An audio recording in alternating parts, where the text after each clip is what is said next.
Shalom. Puji Tuhan, kita kembali beribadah pada pagi hari ini. Ibu bapak, saudara-saudara yang dikasihi Tuhan, kita kembali melihat kebenaran firman Tuhan pada kita, untuk kita merenungkan kebenaran bersama-sama. Kita melihat bagaimana sebenarnya Allah memerintahkan manusia itu pada mulanya apa yang harusnya dia lakukan. Saudaraku, manusia pada awalnya diciptakan sempurna oleh Allah. Manusia itu menjadi makhluk yang diberi kuasa oleh Allah, diberikan otoritas untuk menguasai, mengatur segala sesuatunya dalam dunia. Kitab Kejadian pasal 1 menunjukkan begitu jelas. Ketika Tuhan menciptakan manusia, maka kita lihat dulu ya, Kejadian pasal 1 ayat yang ke-28. Allah memberkati mereka, lalu Allah berfirman kepada mereka, beranak cuculah dan bertambah banyak, penuhilah bumi dan taklukkanlah itu, berkuasalah atas ikan-ikan di laut dan burung-burung di udara dan atas segala binatang ya yang merayap di bumi. Jadi saudara-saudaraku, apa sebenarnya tujuan Allah menciptakan manusia? Lihat, dengar baik ya, luar biasa sekali Tuhan ciptakan. Manusia itu diciptakan pada hari yang ke-6. Setelah semuanya itu lengkap dibuat Tuhan, benda-benda penerang, ya, matahari, ada bulan, bintang, bumi diciptakannya, lalu kemudian isinya diciptakannya semua. Baru kemudian manusia diciptakannya. Jadi manusia itu menerima sebuah anugerah di mana Tuhan sudah sediakan segala sesuatunya dengan sempurna adanya, dan manusialah yang mengatur semuanya dan menikmati semuanya. Hebat sekali. Begitu luar biasanya Allah mempersiapkan manusia itu menjadi wakilnya di bumi ini, mengatur semuanya dengan begitu baik. Nah, saudara-saudara, pada waktu manusia itu diciptakan dan kemudian Tuhan pun memberi mereka sebuah tempat yang sungguh indah, di mana di dalamnya keserasian atau keselarasan begitu luar biasanya terjadi. Sempurna, serasi dia. Ini saudara-saudaraku, itu Tuhan ciptakan manusia, dia punya sebuah keserasian dengan Tuhan, dengan lingkungan, dengan sesamanya, dengan hewan-hewan. Semuanya itu selaras serasi. Tuhan ciptakan itu begitu luar biasa, hubungan itu dengan baik sekali. Jadi ada kedamaian.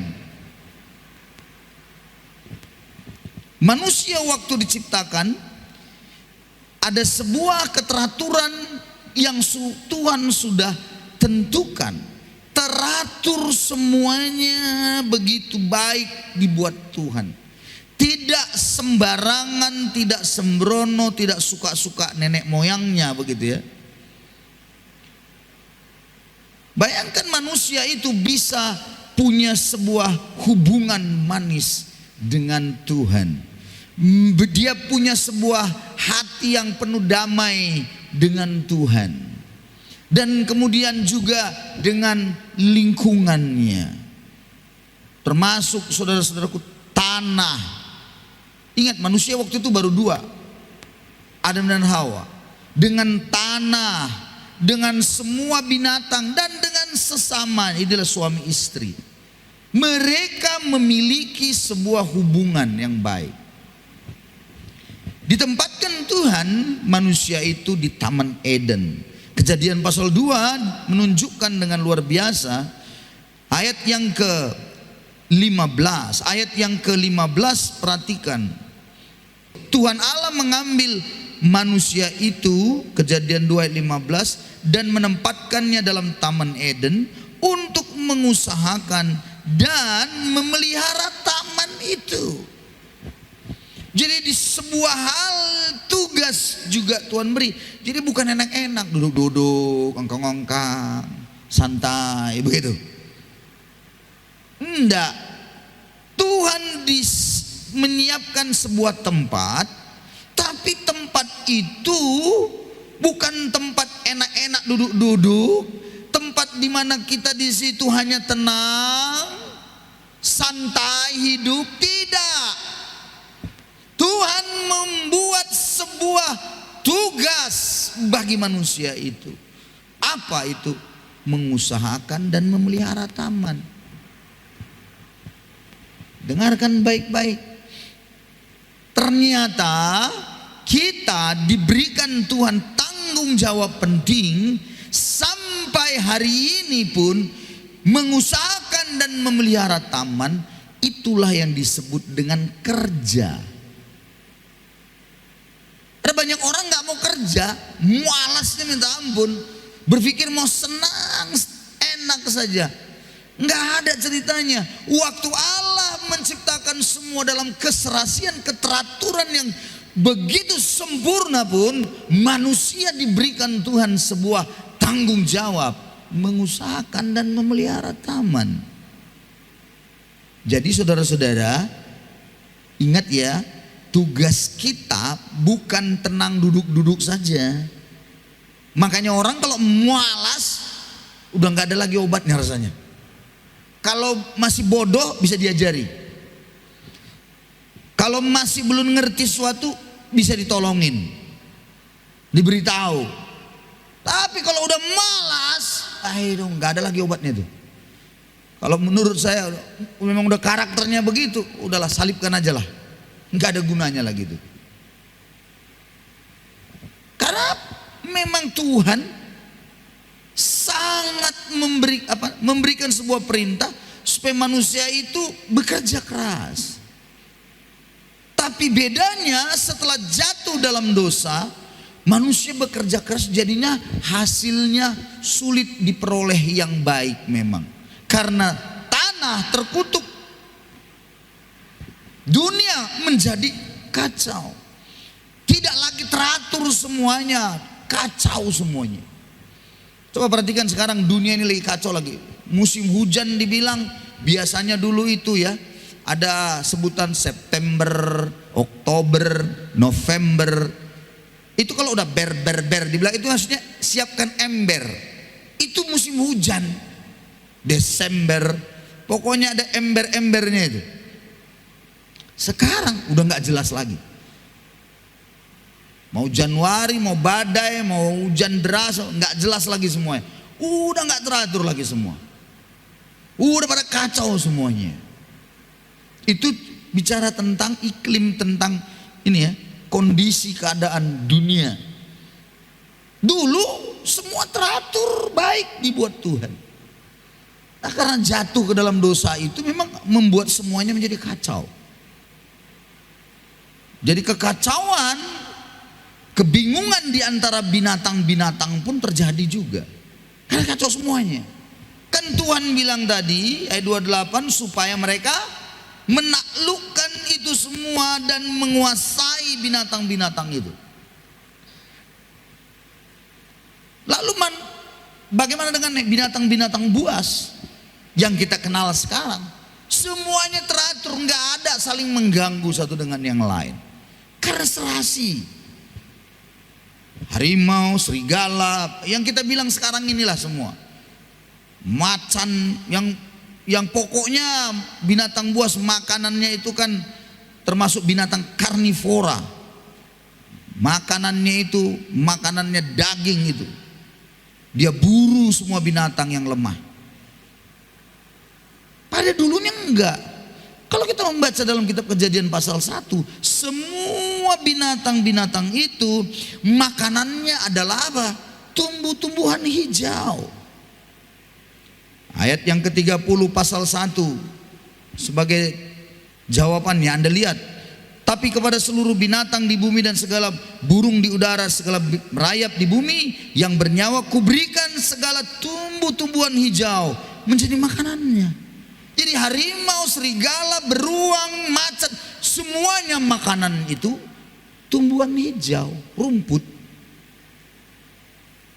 Luar biasa bukan? Semuanya tenang bukan? Aman-aman saja. Lalu manusia makanannya apa? Bukan babi. Zaman itu ayat 29 pasal 1. Lihat lagi ayat 29-nya. Berfirmanlah Allah, lihatlah aku memberikan kepadamu segala tumbuh-tumbuhan yang berbiji di seluruh bumi dan segala pohon-pohonan yang buahnya berbiji, itulah yang akan menjadi makananmu. Jadi makanan manusia itu apa? Sayur-sayuran dan buah-buahan, itu makanan kita yang sebenarnya. Loh, kenapa itu Pak? Iya, dengarkan saya baik-baik. Tuhan menciptakan Adam, bahan dasarnya manusia itu apa? Bahan dasarnya adalah tanah, ya kan? Debu tanah, dari debu tanah diciptakannya manusia itu, diembuskannya napas hidup. Jadilah manusia makhluk hidup. Bahan dasar tubuh kita ini, bahan dasarnya adalah tanah. Itu sebabnya makanan yang paling cocok sama kita manusia di awalnya dahulu, nih pada awalnya adalah apa? Semua makanan yang berasal dari tanah. Apa itu? Ya sayur-sayuran dan buah-buahan. Itu yang paling pas. Makanya sekarang kan banyak orang kembali back to the nature katanya, kembali kepada alam, vegetarian. Sekarang gitu, udah makin sadar bahwa ini nggak cocok.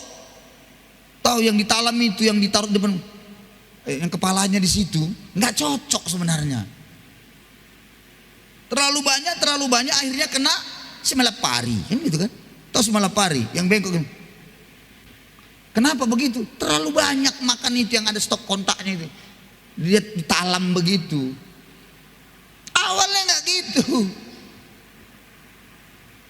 Tapi ketika jatuh dalam dosa, terjadilah kekacauan yang begitu mengerikan, sehingga yang terjadi adalah kebingungan dan ketidakmengertian bagaimana pengatur. Sudah kacau semuanya, membuat binatang pun akhirnya saling membunuh.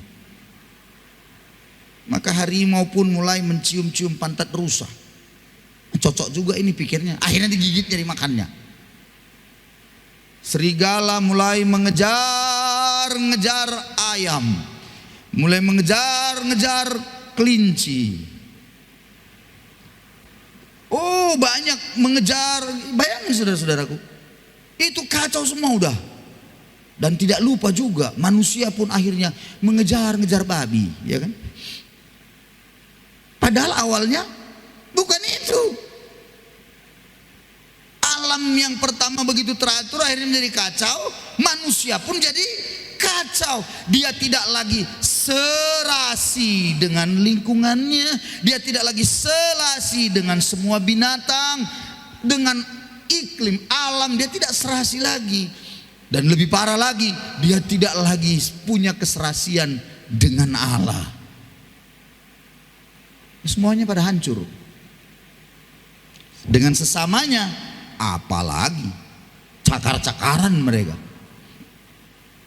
Nah, di dalam semuanya inilah, dalam kebingungan manusia, dan manusia udah nggak ngerti lagi gimana ini. Mereka pasti mati, karena memang Tuhan bilang pasti kau mati.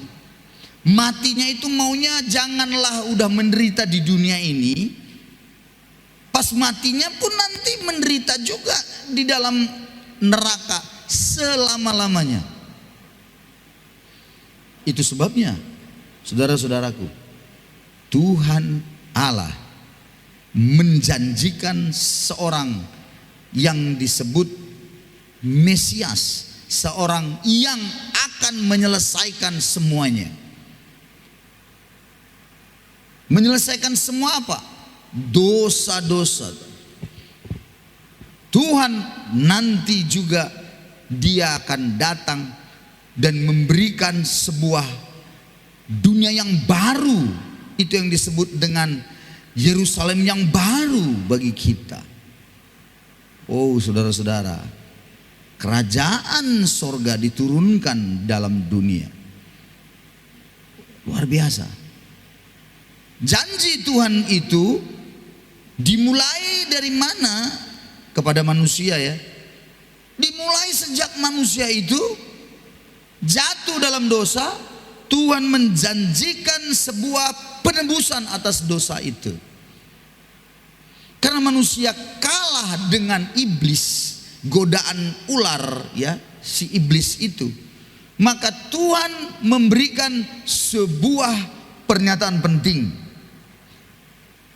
Mari, saya tidak baca semuanya lagi ya. Kejadian pasal 3, saudara-saudaraku lihat Kejadian pasal 3. Waktu manusia jatuh ke dalam dosa, dan Tuhan berkata begini, ayat yang ke-15. Aku akan mengadakan permusuhan antara engkau dan perempuan ini si ular, antara keturunanmu dan keturunannya, keturunan ular dan keturunan perempuan. Keturunannya akan meremukkan kepalamu, keturunan perempuan akan meremukkan kepala ular, artinya akan mematikan begitu ya, meremukkan kepala ular, menghancurkan ular itu. Dan engkau, maksudnya keturunan ular, akan meremukkan tumitnya, tumit perempuan, keturunan perempuan, tumit. Jadi waktu ular memagut itu bisa, ular itu akan naik pelan-pelan, maka matilah orang itu. Tapi dia tidak langsung mati, tersiksa dia, ular bisanya terus naik, nanti matilah dia. Maka ditunggulah siapa yang mengalahkan ular itu atau keturunan ular itu. Itulah iblis. Siapa? Ditunggu oleh manusia itu. Dan orang itu nanti, keturunan perempuan itu, matinya pasti mati, tapi matinya menderita. Ditunggu. Dan saudara-saudara ingat baik, orang yang namanya keturunan perempuan itu bukan keturunan orang biasa. Itu keturunan yang kudus. Karena hanya orang yang kuduslah yang bisa mengalahkan dosa. Karena manusia sudah berdosa, maka orang yang datang tadi itu manusia yang berbeda, bukan manusia berdosa juga. Karena orang berdosa tidak akan bisa menolong orang berdosa lainnya. Harus orang yang kuduslah yang bisa menolong orang yang berdosa. Maka ditunggu sampai kemudian Tuhan membuat sebuah skenario yang sangat menarik dalam Alkitab ini. Luar biasa saudara-saudara. Dia memberikan sebuah catatan-catatan indah. Isi daripada Alkitab bisa dibagi dalam 5 bagian besar saja. 5 bagian besar. Jadi kalau Anda mau tafsirkan Alkitab ini jangan sembarangan. Anda harus tahu ada 5 bagian besar. Yang pertama adalah penciptaan. Yang kedua kejatuhan manusia dari dosa. Yang ketiga adalah penantian akan Sang Mesias itu, yang akan menyelesaikan dosa-dosa itu. Saudara-saudara, menantikan, dan zaman para nabi-nabi semua menubuatkan itu. Dan yang keempat, kedatangannya ke dalam dunia ini menyelesaikan dosa. Dia mati di kayu salib. Dan yang kelima, dia akan datang lagi kembali menjemput setiap yang percaya. Halo, itu 5 bagian kalian itu penting. Saudara-saudara, Anda perlu mengerti, menyadari bagaimana akhirnya jatuh sudah, maka ditunggulah siapa yang dijanjikan keturunan perempuan itu. Keturunan perempuan itulah yang disebut dengan, kita selalu harus sadar ya, bahwa keturunan perempuan itu kudus, dia tidak berdosa, dia bisa menyelesaikan dosa itu dengan cara apa? Mati, karena tadi dipagut ular tadi, bisanya naik. Dia harus mati, menyelesaikan dosa itu, menghancurkan kuasa iblis itu, meremukkan kepalanya. Dalam dua hal itu, yang pertama saja, kudus, tidak ada lagi manusia yang kudus. Itulah sebabnya Dia, Allah yang kudus, harus turun ke bumi menjadi manusia. Dia, Yesus, waktu Yesus lahir, berita tentang kelahirannya yang pertama sekali disampaikan kepada para gembala di padang. Dan malaikat itu menyampaikan berita yang pertama sekali penyebutan siapa Yesus. Dia bilang apa? Pada hari ini telah lahir padamu seorang juru selamat, Kristus Tuhan di kota Daud. Jadi Kristus Tuhan. Jadi kalau ada yang bilang mana Tuhan itu, Yesus itu manusia yang diangkat-angkat jadi Tuhan, bodoh-bodoh. Yesus itu Tuhan. Siapa yang menyebutkan Tuhan? Malaikat langsung bilang Tuhan, Kristus Tuhan di kota Daud, dia telah lahir. Maka Yesus Tuhan menjadi manusia. Haleluya, amin saudara-saudaraku. Enggak ada yang amin. Amin. Ya, Tuhan menjadi manusia. Kalau begitu, waktu Yesus datang, dia Tuhan menjadi manusia. Tuhan menjadi manusia, itulah artinya bagi kita di dalam pribadi, satu pribadi, ini satu, tapi di dalam ada dua natur yang disebut manusia 100% dan juga Tuhan 100%. Amin. Dan waktu dia mati, kan tadi kan dipagut ular tadi itu kan mati kan, keturunan perempuan.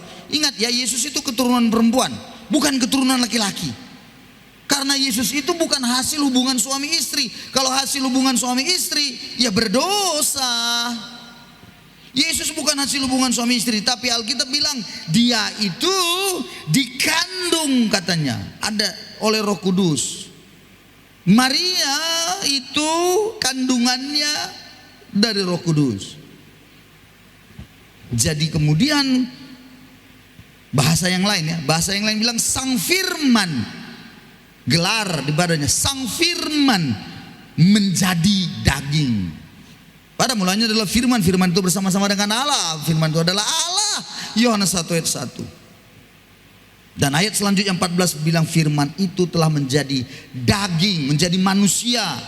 Terjemahan LAI bilang menjadi manusia, menjadi daging, flesh, menjadi daging. Oh saudara-saudaraku, luar biasa sekali. Ternyata Yesus itu apa? Dia menjadi manusia dan sekali lagi harus mati, ya kan? Bagaimana dia harus mati itu? Nah, di sini ada orang bilang, "Ah, masa Tuhan mati?" Bukan ketuhanannya yang mati. Tuhan tidak pernah mati. Coba lihat dulu 1 Petrus pasal 3 dengan cepat. 1 Petrus pasal 3 ayat yang ke-18. Perhatikan baik-baik. Sebab juga Kristus telah mati sekali untuk segala dosa kita. Ia yang benar untuk orang-orang yang tidak benar, supaya ia membawa kita kepada Allah. Ia yang telah dibunuh dalam keadaannya sebagai manusia. Jadi yang dibunuh itu dalam keadaannya sebagai manusia. Jadi yang mati itu apanya? Kemanusiaannya yang mati. Tuhannya itu tidak pernah mati. Tetapi yang telah dibangkitkan menurut roh besar di situ. Jadi waktu Yesus bangkit, dia sedang menunjukkan kepada manusia, ini aku sebenarnya Tuhan, katanya. Dia buktikan dibangkitkan menurut roh. Ini aku, katanya. Ketika dia dibangkitkan itu, dia manusia, tapi dia bisa menembus ruang dan waktu. Waktu murid-muridnya lagi ketakutan dalam sebuah ruangan, tiba-tiba Tuhan Yesus turun dan datang. Dia bilang, damai sejahtera bagi kamu. Wah, semua pada bingung dan ketakutan. Ini aku, ini aku. Kepada Thomas yang tidak percaya itu, Yesus bilang, Thomas, ini aku. Ini ditunjukkan Tuhan bekas paku di tangannya. Kalau kau tidak percaya, mari. Ini ditunjukkan Tuhan, ya, waktu ditombak lambungnya, ada bekas lubangnya. Thomas pun berkata, ya Tuhan, ya Tuhanku. Yesus berkata, berbahagialah orang yang percaya tapi tidak melihat aku. Thomas percaya karena melihat, tapi banyak orang yang percaya tidak melihat. Seperti Thomas, karena Thomas ingin buktikan. Kalau belum kupegang itu tangan bekas lubang, belum kupegang itu lambung yang bekas dicucuk tombak itu, nggak percaya aku kalau itu Tuhan, katanya. Nggak percaya aku dia sudah bangkit. Saudara-saudara, dengan kematiannya di kayu salib, dia remukkan kepala ular dan dia bangkit. Kenapa dia bangkit? Dia taklukkan maut, kematian itu. Dan dia sedang berkata, aku sudah menang. Aku memberikan kemenangan ini padamu. Maksudnya apa? Kalau aku bangkit dari antara orang mati, kamu pun akan bangkit dari antara orang mati suatu hari kelak. Wih, luar biasa. Kalau aku menaklukkan iblis, aku menang, maka engkau pun akan menang. Kau sanggup mengalahkan iblis itu. Luar biasa, saudara-saudara. Itulah sebabnya ketika kita mulai menyadari dan mengerti bahwa Yesus itu betul sudah menyelesaikan dosa kita, betul-betul kita sadari bahwa Dia itu sudah ada dalam kita, maka apa yang kita lakukan selanjutnya? Yang kita lakukan selanjutnya adalah melayani banyak orang. Apa yang kita sebut dengan melayani banyak orang? Melayani banyak orang apa? Dua hal penting. Satu, memberitakan bahwa Yesus sudah menyelesaikan dosa-dosanya. Yesus ingin dia diselamatkan. Orang itu harus sadar bahwa Yesus sudah mati dan bangkit untuk menyelesaikan dosa-dosanya. Dan yang kedua yang dilakukan padanya adalah, Alkitab berkata, layanilah seorang akan yang lain. Layanilah dengan karunia yang ada pada kita. Bahasa yang lain, menjadi manusia bermanfaatlah kita bagi orang lain. Kita melayaninya supaya apa? Supaya dia bisa melihat Kristus ada di dalam kita. Haleluya, amin saudaraku. Amin. Iya. Jadi kalau kita bicara tentang kuasa Tuhan yang mengalir dalam hidup kita, yang sudah diberikannya, nyanyian tadi bilang, nama Yesus menara yang kuat. Wih, luar biasa. Nama Yesus kota benteng, kalahkan semua musuh. Ya, kalahkan semua musuh. Betul sekali. Itu sebabnya layanilah orang lain, beritahukan padanya bahwa engkau sanggup mengalahkan iblis, bahwa Yesus sudah mati untuk, terimalah dia, imanilah hidupmu, berimanlah padanya dalam hidupmu, datanglah padanya, sampaikanlah itu, dan Anda menjadi manusia bermanfaat. Apa yang bisa Anda tolongin, coba bisa bantu. Apa yang Anda bisa kerjakan untuknya, apa yang bisa Anda doakan baginya, lakukanlah itu. Sehingga nanti orang itu akan bisa melihat dan menikmati juga karya Kristus dalam hidupnya, dan dia pun akan melakukan hal yang sama kepada orang-orang lain yang belum diselamatkan. Maka oleh karena itu kesimpulan saya begini, kenapa ada orang yang sulit kali melayani orang lain? Kenapa ada orang berat kali dia melangkah untuk melayani orang lain? Jawabannya adalah kemungkinan besar buat saya, dia belum merasakan ada karya kasih Kristus itu dalam hidupnya. Dia belum menikmati dan belum betul-betul menyadari, memahami, belum meresapi dalam dirinya bagaimana Yesus itu mati bagi dia. Ingat ya saudara-saudara, orang kalau cuma sekedar ke gereja saja tanpa bisa mengerti ibadah, yang arti ibadah sesungguhnya dalam dirinya, sulit. Bahasa kata ibadah ya, dengar. Ibadah itu berasal dari satu bahasa,